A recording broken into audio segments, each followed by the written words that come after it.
Sige, ulit. Ito yung mga makina na mga mahirap. Merong dito eh. Hindi mo talaga siya magagawa hanggat wala kang technique kung paano mo siya ilabas. So ganito ang technique yan. Pagkakarayom, lagay mo siya dito. Ikutin mo siya dito. No.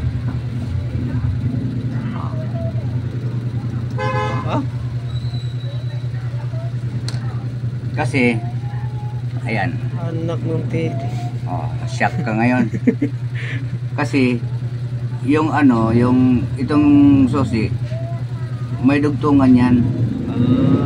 Kaya ko iniikot yung susi para kasi nagganon yan siya eh. Pag iniikot ko yung susi habang inaangat ko yung yung dial, inikit ko yung susian, gumaganyan siya. Pag yung nakaangat na yung dial, di angat na yung makina, kalas na siya. Ganito may kwento ako. Noong unang araw sa kumpanya pa ako, merong taga IWC na parang may katungkulan. Yung mga kasama ko, sinubukan silang yung kung paano nila linisin. Kasi hindi mo talaga malilinis ang makina nito eh, hanggat wala kang technique, nga katulad ng ginawa ko kanina.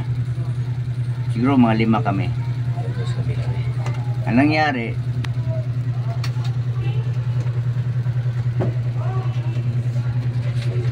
nangyari,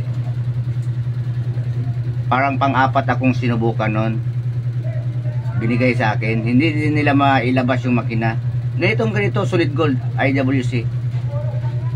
Nung nailabas ko na yung makina, kasi ang yung salamin niya is kuan din plastic.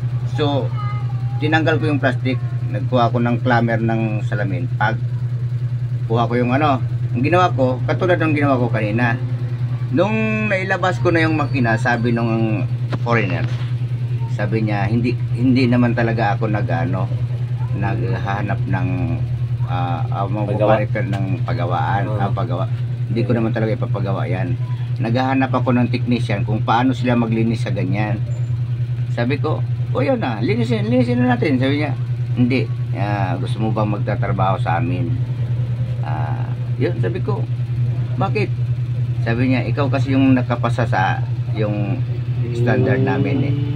Kung ikaw yung parang nakuha mo yung kagad, yung natrace mo kagad kung paano cleaningin yung makina. Kasi hindi mo naman talaga maklining yan eh, hanggat di mo mailabas yung buong makina nito.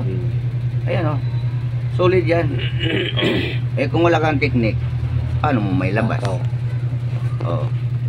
So isa ako naging parang i-hire sana nila noon.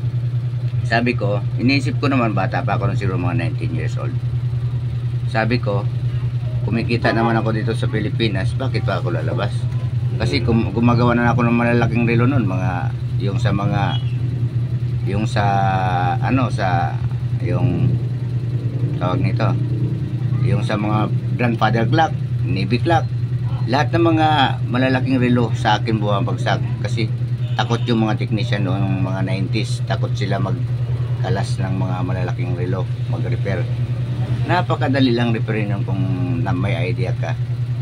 Kaya ayun ang kwento, pasado.